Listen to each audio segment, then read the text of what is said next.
Technology కానీ మొత్తం కూడా ఆపితే నేపాల్లో ఏం జరిగిందో చూశారు కదా, వాటి బ్యాన్ చేస్తే. ఎవరు ఆపే పరిస్థితి ఉండదండి. నేను అనేది నేపాల్లో ఏం జరిగింది, అమెరికాలో ఏం జరిగింది, ఇతర దేశాల్లో ఏమున్నది, ఆపడానికి ఏమీ ఉండదు.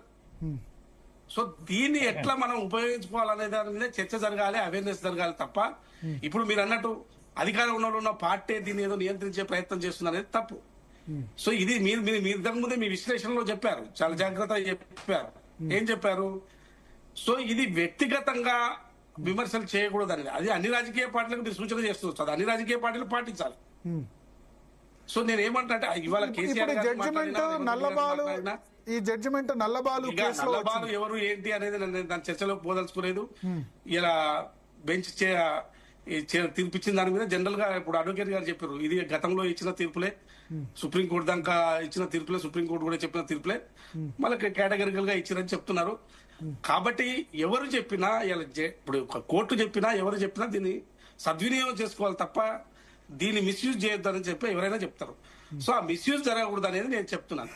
ఇప్పుడు చాలా మంది ఏంటంటే సోషల్ మీడియాను పెట్టుకొని మనం ఏదో విజయం సాధిస్తాము అనుకునేది తప్పు.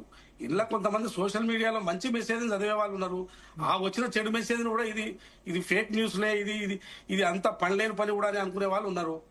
సో కాబట్టి ఇవాళ ఒక రాజకీయ పార్టీ ముందు నేను ఏమంటా అంటే, నేను ఎనీ రాజకీయ పార్టీ ఇవాళ నేను చెప్పదలుచుకున్నది ఏంటంటే, ఇటు కాంగ్రెస్ అయినా, ఇటు బీఆర్ఎస్ అయినా, ఇటు బీజేపీ అయినా సొంత సోషల్ మీడియా నడుపుతున్నప్పుడు మనం ఒక నియంత్రణలో ఉండాలి. సో నేను ఇటు ఈ రాజకీయ పార్టీ చేసినా, ఆ రాజకీయ పార్టీ చేసినా అల్టిమేట్ గా వ్యక్తిగతంగా ఆయా రాజకీయ పార్టీలు, రాజకీయ నాయకులు ఓరుకోరు విమర్శలు చేసుకోవడం వల్ల వారి యొక్క వ్యక్తిత్వం ప్రజల్లో అభాసు పాలైతే తప్ప ఇందులో మీకు పెరిగేది ఏముండదు. ఒక రాజకీయ పార్టీ ఒక రోజు అధికారంలో ఉంటుంది, ఒక రోజు అధికారం పోతుంది. సో అంత మాత్రాన అధికార పార్టీలో ఉన్న వాళ్ళని ఇట్లా చేయాలని, లేకుంటే ప్రతిపక్షంలో ఇట్లా ఉన్న వాళ్ళని ఇట్లా చేయాలనేది సబబు ఎవరికి కాదు. ఇప్పుడు శరత్ గారు ఒక మాట అన్నారు, కేటీఆర్ కుమారుణ్ణి గతంలో రేవంత్ రెడ్డి బాడీ షేమింగ్ చేసినప్పుడు ఏమైంది, ఆ విధంగా మాట్లాడినప్పుడు చేసినప్పుడు అయింది, ఇప్పుడు అధికారంలోకి వచ్చిన తర్వాత భరత్ గారు ఇప్పుడు ఎప్పుడే కాదు నేను చెప్తున్నా, మీరు నాకున్నా నేను రిపోర్టింగ్ చేసినా, మీరు రిపోర్టింగ్ చేస్తున్నారు ప్రజెంట్. నాకు తెలిసి బాడీ షేమింగ్ చేయలేదు ఆయన. బాడీ షేమింగ్ సంబంధించిన వ్యాఖ్యలు ఎప్పుడు మాట్లాడలేదు.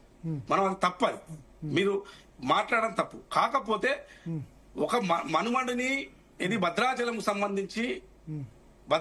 సంబంధించి ఇది దాని ఏమంటారు, ముత్యాల హారాలు, ఏది వస్త్రాభరణం అన్ని తీసుకుపోతున్నప్పుడు ఆ సందర్భంలో ఒకటి పిల్లలతో పంపించడం కరెక్ట్ కాదు, పిల్లల్ని రాజకీయాలకు ఇప్పుడే తేకండి అనే సందర్భంలో తప్ప ఈ చర్చ వచ్చిందని నేను భావిస్తున్నాను. సో ఓకే, ఇక వాళ్ళు విమర్శ చేయాలనుకుంటే చేస్తే చేయండి, నాకేం అభ్యంతరం లేదు. ఒకటి ఆ సందర్భంలో ఎందుకంటే నేను రిపోర్టింగ్ చేసిన, నేను అప్పుడు గాంధీ భవన్ వ్యవహారాలే చూస్తున్నా. సో కాబట్టి ఈ విధంగా ఆ సందర్భానుసారంగా మాట్లాడిన అంశాలే. సో ఎవరు బాడీ షేమింగ్ అంటే ఇప్పుడు వ్యక్తుల పట్ల, ఇప్పుడు ముఖ్యమంత్రి గారి మీద చేసినా, కేసీఆర్ గారి పట్ల చేసినా, ఎవరు చేసినా దీన్ని ఎవరు సబబు అని అన్నారు. సో ఆ కుమారుడు వచ్చినప్పుడు ఆ విధంగా చర్చ వచ్చింది తప్ప ఆ విధంగా రాలేదని నేను చెప్పదలుచుకున్నా. సో మిగతా అంశాలకు సంబంధించి భరత్ ఇక్కడ ఒక విషయం చెప్పాలా, చెప్పండి. పొలిటికల్ పరిభాష